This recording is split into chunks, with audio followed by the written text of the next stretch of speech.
मुनफरिद से सबक के साथ हाज़िर खिदमत हूँ। अपने गुज़श्ता सबक में अपने बोर्ड के मैंने बॉटम में कुछ हरूफ लिखे थे उर्दू के हरूफ तहजी जो जिनमें ख़ास तौर पे दो चश्मी हे का इस्तेमाल होता है और कुछ दीगर भी।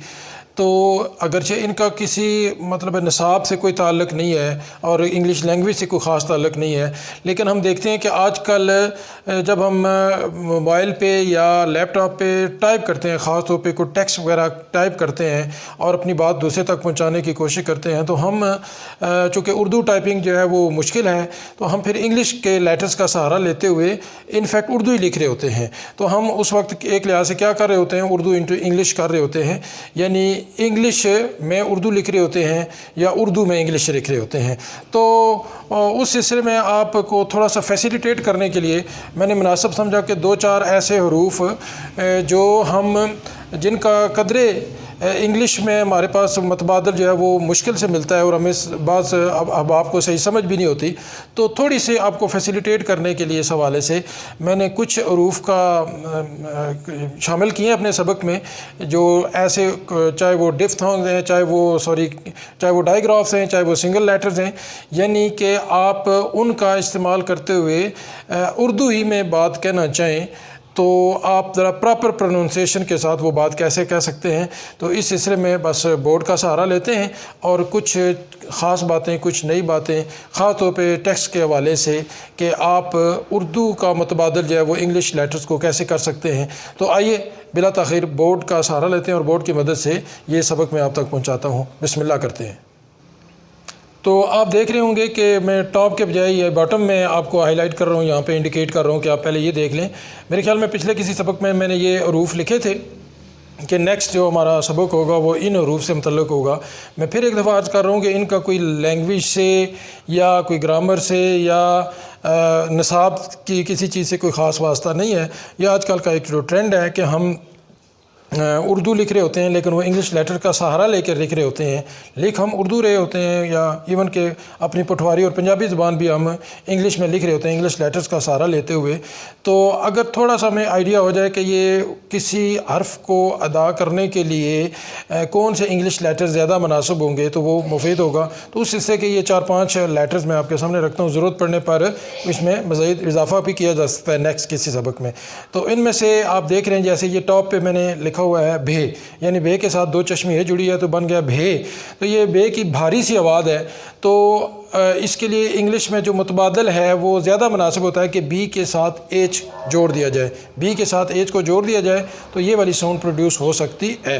तो मिसाल के तौर पे हमने भाई लिखना हो तो ये ज़्यादा मुनासिब होगा BHAI भाई, BHAI भाई लिखें। भालू लिखना है या और इस तरह के कई अल्फाज हैं, मैंने मिसाल के तौर पर बस ये दो लिखे हैं। तो हम बी के साथ ए जोड़ेंगे तो जो बे की जो भारी आवाज़ है वो बनती है भा भा, ऐसी आवाज़। तो भाई, भालू, यानी अगर आपने इस तरह की आवाज़ निकालनी हो या इस तरह के अल्फाज कहने हो जिनमें बे के साथ दो चश्मी ए जुड़ती हो आम उर्दू में, तो फिर आप बी के साथ एच को जोड़ें, बी के साथ एच को जोड़ें। तो नेक्स्ट इसी तरह आप देख रहे हैं PH है, फे। बहुत से जगहों पे हमने फे का इस्तेमाल करना होता है उर्दू में ख़ास तौर पे। तो फे के लिए इंग्लिश में कोई सिंगल जो है वो कॉन्सोनेंट मौजूद को नहीं है जो फे का मुतबादल हो, तो अमूमन पी और एच को जोड़कर फे का मुतबादल बनाया जाता है। तो जैसे हमने फूल लिखना हो, फ़र्ज़ करें उर्दू का लफ्ज़ होता है फूल और वो इंग्लिश में लिखना हो तो हम यूँ लिखेंगे PHOOL फूल। फल लिखना हो तो PHAL फल लिखेंगे। इसी तरह और फाटक लिखना हो तो PHATTUK लिखेंगे। तो यानी फ़े का जो मुतबादल इंग्लिश में है वो है PH है। यहाँ साथ ही मैं अर्ज़ करता चलूँ कि फ़े जो उर्दू में हर्फ होता है फ़े, फ़ा साउंड होता है, उसके लिए भी ये PH का मुतबादल होता है, लेकिन वो ख़ास तौर पे इंग्लिश में ही होता है। वो इंग्लिश में PH फ़ा साउंड देता है, PH कई जगहों पे जोड़ के फ़ा साउंड देता है, जैसे फ़ोन, फोनेटिक वगैरह वगैरह। तो यहाँ पे बात उर्दू की हो रही है कि उर्दू में अगर हमने फे लिखना हो तो उसके लिए सिर्फ जो पी है वो मुनासिब नहीं है, बल्कि पी के साथ एच का जोड़ जो है वो ज़्यादा मुनासिब है। जैसे आप देख रहे हैं फूल, फल। नेक्स्ट है जी खे, जो काफ के साथ दो चश्मी है जुड़ती है, तो वो खे ایک لیٹر بنتا ہے تو اس کے لیے زیادہ متبادل صرف کے نہیں ہے بلکہ کے ساتھ ایچ جڑے تو وہ کھے کی ساؤنڈ پروڈیوس کرتا ہے، کھے۔ جیسے ہم اردو میں لکھنا چاہیں کھانا تو ہمیں انگلش لیٹرز ان سارا لینا چاہیے KHANA، یعنی KANA اگر لکھیں تو وہ بن جائے گا کانا، تو اگر یہ کے ساتھ ایچ جوڑ دیں تو بن جائے گا کھانا، کھیل KHEL کھیل، کھلاڑی KHELARI، اس طرح ہم لکھ سکتے ہیں کھلاڑی، KH یعنی جوڑ کر ہم کھے بنا سکتے ہیں۔ اور KH ہی کا ایک اور متبادل جو ہے نیچے آ رہا ہے وہ اکثر ہم استعمال کرتے ہیں، وہ بھی اردو ہی میں استعمال ہوتا ہے۔ انگلش میں جو خا ساؤنڈ ہے اس کے لیے بھی یہ استعمال ہوتا ہے، انگلش میں جو خا ساؤنڈ ہے، خا، اگر ہم نے خا ساؤنڈ کہیں دینی ہو تو یہ جو KH ہے یہ ایک ڈائی گراف کے طور پر آتا ہے، یعنی انگلش میں KH ایک ڈائی گراف کے طور پر خا ساؤنڈ پروڈیوس کرنے کے لیے آتا ہے، اور اسی طرح اردو میں اگر ہم نے خا ساؤنڈ نکالنی ہو تو ہم کے اور ایچ کو جوڑ کر لکھیں گے تو یہ خا ساؤنڈ بنے گی، جیسے آپ دیکھ رہے ہیں KHALID خالد۔ اور اگر ہم نے خوش لکھنا ہو اردو میں ہم نے خوش لکھنا ہو انگلش لیٹرز متبادل کے طور پر استعمال کرتے ہوئے تو ہم کے اور ایچ کو جوڑ کر لکھیں گے تو KHUSH خوش بنے گا۔ صرف کے لکھیں گے تو وہ لفظ خوش نہیں ہوگا بلکہ وہ کش بن سکتا ہے۔ اسی طرح KHUD خود، یعنی اردو میں اگر ہم یہ لفظ لکھنا چاہیں خود اور اس کو انگلش میں ٹرانسلیٹ کرنا چاہیں اور اس کا متبادل لکھنا چاہیں تو ہم کے اور ایچ کو جوڑ کر لکھیں گے تو یہ لفظ بنے گا، خا ساؤنڈ دے گا، خود، خوش، خالد۔ یعنی KH کھا ساؤنڈ بھی KH کے لیے ہے کہ کھا ساؤنڈ جو ہے وہ KH کھا ساؤنڈ کے متبادل ہے، اس طرح خا ساؤنڈ جو ہے اس کا متبادل بھی جو ہے وہ انگلش میں انگلش لیٹر جو ہیں وہ KH ہیں۔ نیکسٹ آتے ہیں جی گھا یا گھے، تو اس کے لیے اردو میں جو انگلش میں جو متبادل ہے وہ GH ہے۔ آپ دیکھ رہے ہیں GH یعنی ہم نے لکھنا ہو گھر لکھنا ہو تو ہم عموماً یوں لکھتے ہیں آج کل ٹائپ کرتے ہوئے GHER یا GHR، تو یہ ہم نے لکھ دیا سمجھ لیں گھر۔ اس طرح گاری GHARRI گاری، گھری وغیرہ وغیرہ۔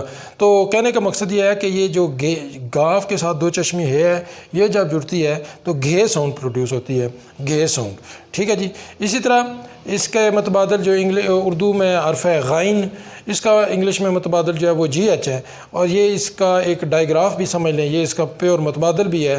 یہ تو ہم اپنی آسانی کے لیے اردو میں متبادل اردو لکھنے کے لیے استعمال کرتے ہیں، لیکن جو غائن ہے، غائن کی جو انگلش میں پراپر جو ساؤنڈ ہے وہ اور ناپید ہے، نہیں ہے، یہ GH جڑ کر ہی غائن کی ساؤنڈ پروڈیوس کرتے ہیں۔